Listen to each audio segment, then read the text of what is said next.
헝가리는 세계에서 가장 인기 있는 나라 중 하나입니다. 수도인 부다페스트는 지구상에서 가장 웅장한 도시 중 하나로 꼽히죠. 나라 전역에서 유네스코 세계문화유산으로 보호받는 수많은 유적지와 건물들을 발견할 수 있습니다. 헝가리에는 또한 중앙 유럽에서 가장 큰 호수인 발라톤 호수와 유럽 대륙에서 가장 광활한 초원인 호르토바기 같은 놀라운 자연 경관도 자리하고 있습니다. 헝가리의 면적은 약 9만 제곱킬로미터에 달하는데요. 만약 건축 기행을 즐기시는 분이라면 이 나라를 꼭 목록에 추가하셔야 합니다. 건물들이 그야말로 눈부시거든요. 고전시대의 걸작들과 매혹적인 박물관들이 전 세계 방문객들을 끌어들입니다. 중앙 유럽의 심장부에 위치한 내륙국인 헝가리는 북쪽으로 슬로바키아, 동쪽으로 루마니아, 남쪽으로 세르비아, 그리고 서쪽으로 슬로베니아와 국경을 접하고 있습니다. 터키에서는 헝가리로 바로 가는 직항편을 이용할 수 있습니다.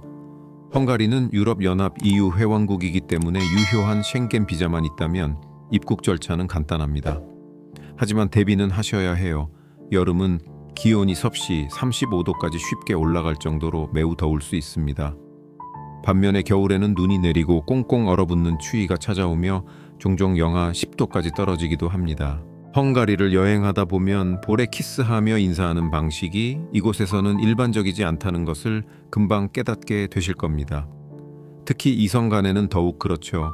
악수가 안녕하세요 라고 말하는 선호되고 예의 바른 방식입니다. 사람들은 보통 서로를 이름과 성 모두로 부릅니다. 만약 헝가리 가정에 초대를 받았다면 선물을 가져가는 것이 관례입니다. 꽃이나 초콜릿 혹은 좋은 와인 한 병 같은 것 말이죠. 빈손으로 도착하는 것은 무례하게 여겨질 수 있습니다. 그리고 한 가지, 더 안에 들어설 때는 신발을 벗으셔야 합니다. 여러분이 금방 알아차릴 한 가지는 흡연이 아주 만연해 있다는 것입니다. 대중교통이나 실내 공공장소에서의 흡연은 금지되어 있지만 많은 헝가리인들이 골초입니다. 또 하나 염두에 두실 점은 이곳에서는 영어가 널리 쓰인다는 것입니다. 사실 영어를 아는 것은 종종 구직의 필수 조건이 되기도 합니다. 현대 헝가리는 광범위한 교통망을 발전시켜 유럽 전역의 무역 허브 역할을 하고 있습니다. 풍부한 천연자원은 부족하지만 천연가스를 보유하고 있으며 화학, 플라스틱, 비료, 알루미늄, 건설업 등 산업을 통해 경제가 번창하고 있습니다. 자, 부다페스트에 도착해서 택시를 타려고 할 때 현금이 없어도 카드로 결제할 수 있습니다. 공항에 환전소가 있긴 하지만 수수료가 꽤 비싸서 그곳에서 환전하는 것은 추천하지 않습니다. 현재 1터키 리라는 약 23 헝가리 포린트입니다. 공항에서는 터키 리라를 받지 않지만 시내 중심가로 나가면 문제없이 포린트로 환전할 수 있습니다. 헝가리에서는 항상 회사 이름이 표시된 택시를 선택하세요. 그렇지 않으면 잘 모르는 승객에게 바가지를 씌우는 개인 택시 기사에게 걸릴 위험이 있습니다. 만약 헝가리에 영구적으로 정착할 계획이라면 또 다른 중요한 세부 사항이 있습니다. 도착 후 1개월 이내에 터키 영사관에 주소를 등록해야 합니다. 이걸 하지 않으면 공식적인 업무에 제한을 받게 됩니다. 예를 들어 헝가리에서 선거가 있을 때 투표를 할 수 없게 되죠. 이게 중요하든 아니든 그건 여러분의 선택이지만 주소 등록을 건너뛰면 벌금을 물게 될 수도 있다는 점을 명심하세요. 헝가리에 대한 흥미로운 사실 중 하나는 은행이 운영되는 방식입니다. 고금리 대출과 신용카드로 막대한 수익을 올리는 터키와 달리 헝가리의 이자율은 매우 낮습니다. 그 때문에 이곳 은행들은 다른 방식으로 돈을 법니다. 예를 들어 자기 은행 ATM에서 현금을 인출할 때 한 달에 서너 번만 무료로 이용할 수 있습니다. 그 이후부터는 수수료를 부과합니다. 그리고 은행 이름이 없는 ATM을 사용하면 그 수수료가 놀라울 정도로 높을 수 있습니다. 만약 헝가리에서 아파트를 임대할 계획이라면 터키와 다른 점을 또 발견하게 될 겁니다. 헝가리 집주인들은 보통 한 달치가 아닌 두 달치 월세를 보증금으로 요구합니다. 즉, 계약을 할 때 보통 월세 회를 선불로 지불해야 하는 거죠. 한 달치 월세에 두 달치 보증금을 더한 금액입니다. 반면에 헝가리에서 차를 렌트하는 것은 그다지 좋은 생각이 아닙니다. 렌트 가격이 문제가 아니라 바로 주차 때문입니다. 숙소에 무료 주차장이 포함되어 있지 않다면 주차 요금이 매우 비싸다는 것을 알게 될 겁니다. 사실 헝가리는 유럽에서도 주차비와 교통 범칙금이 가장 비싼 나라 중 하나이며 특히 관광 명소 근처는 더욱 그렇고 교통 법규도 엄격합니다. 맥주 단 한 잔을 마신 후에도 운전을 할 수 없습니다. 법적 혈중 알코올 농도 기준은 0입니다. 만약 적발되면 면허를 잃을 수도 있습니다. 헝가리를 유학할 곳으로 고려하는 분들에게는 실질적인 이점들이 있습니다. 이곳에서 취득한 학위는 유럽연합 전역에서 인정받기 때문에 다른 EU 국가에서 일하기 위해 추가적인 자격시험을 걱정할 필요가 없습니다. 헝가리에서의 학업 비용은 다른 많은 유럽 국가들에 비해 저렴한 편입니다. 그리고 국가가 대학 입학시험을 주관하는 터키와는 달리 헝가리에서는 각 대학이 예비 학생들을 위한 자체 입학시험을 조직합니다. 많은 이주민들에게 또 다른 놀라움은 헝가리에 있는 터키 식료품점의 수입니다. 상점에서는 터키어로 라벨이 붙은 다양한 터키 제품을 판매하여 쇼핑이 친숙하고 쉽습니다. 하지만 헝가리의 부가가치세 BAT는 27%로 상당히 높다는 점을 명심하세요. 유럽에서 가장 높은 수준 중 하나입니다. 긍정적인 면은 자동차를 살 때 특별 소비세 같은 추가 세금을 내지 않기 때문에 이곳의 차량 가격이 터키의 거의 절반 수준이라는 것입니다.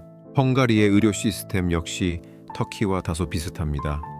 모든 사람에게는 주치의가 있으며 어떤 의학적 문제가 생기면 먼저 그들을 방문해야 합니다.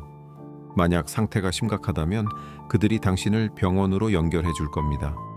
많은 나라와 마찬가지로 공공보험은 사립병원에는 적용되지 않습니다. 사립병원을 이용하려면 본인이 비용을 지불해야 합니다. 사회적인 면에서 헝가리 사람들은 대체로 따뜻하고 친절하며 환대해 줍니다. 유럽의 일부 지역에서는 터키인들이 차별에 직면할 수도 있지만 헝가리에서는 그런 경우가 거의 없습니다. 이곳 사람들은 터키인들을 다르게 대할 이유가 없다고 생각합니다. 그들은 오스만 제국이 한때 헝가리 일부를 통치했지만 헝가리 문화를 동화시키거나 말살하려 하지 않았다고 기억합니다. 이 때문에 헝가리인들은 터키인들에게 적대감을 가지고 있지 않습니다. 헝가리인들은 좋은 대화를 즐기지만 특히 헝가리 가정을 방문할 때는 피해야 할 몇 가지 주제가 있습니다.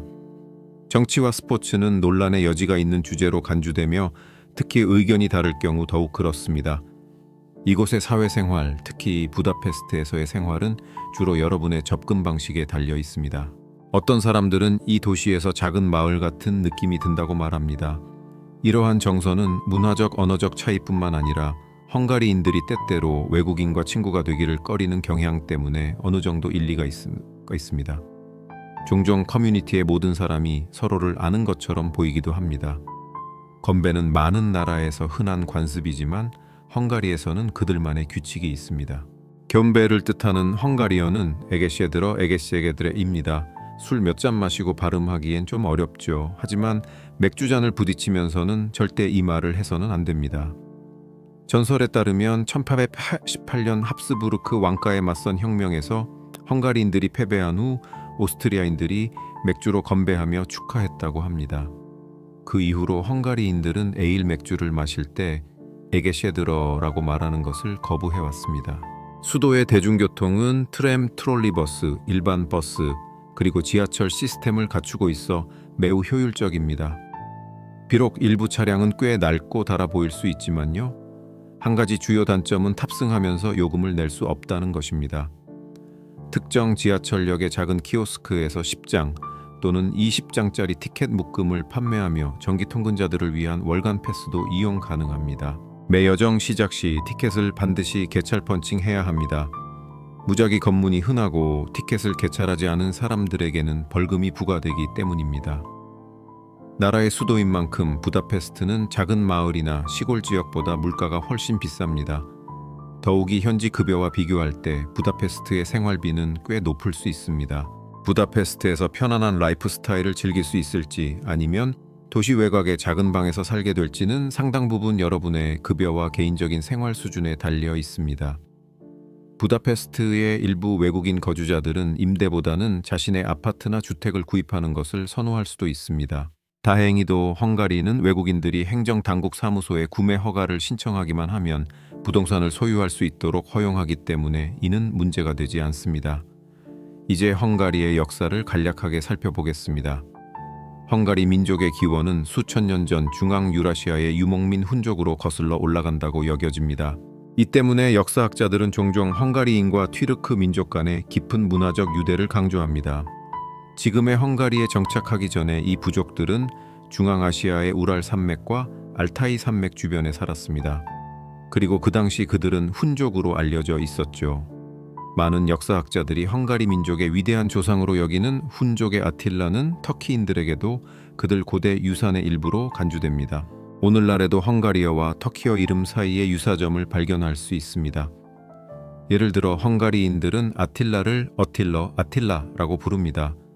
엠레는 임레우가 되고 술탄은 졸탄이 됩니다. 많은 단어들이 어원을 공유하기도 합니다. 수염은 석칼, 에싸칼, 어머니는 어녀, 아냐거, 문은 커프, 뚜껑은 쿠퍼크, 쿠팍입니다. 두 언어 모두 전미사를 붙여 의미를 형성하는 교차거족에 속합니다.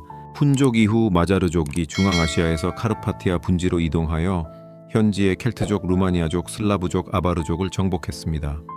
최초의 헝가리 국가는 천년경 봉건 구조로 설립되었습니다. 하지만 1241년 몽골이 침입하여 왕국은 크게 약화되었습니다. 1526년 모하치 전투에서 패배한 후 헝가리는 거의 150년 동안 오스만 제국의 통치를 받게 됩니다. 이후 헝가리는 오스트리아 헝가리 제국의 일부가 되었습니다. 하지만 두 차례의 세계대전이 그 제국을 종식시켰습니다. 1946년 2월 1일 헝가리는 공화국으로 선포되었습니다. 오늘날 이 나라의 인구는 거의 1천만 명에 달합니다. 유럽연합의 회원국임에도 불구하고 헝가리는 유로 대신 자체 통화인 헝가리 포린트를 사용합니다.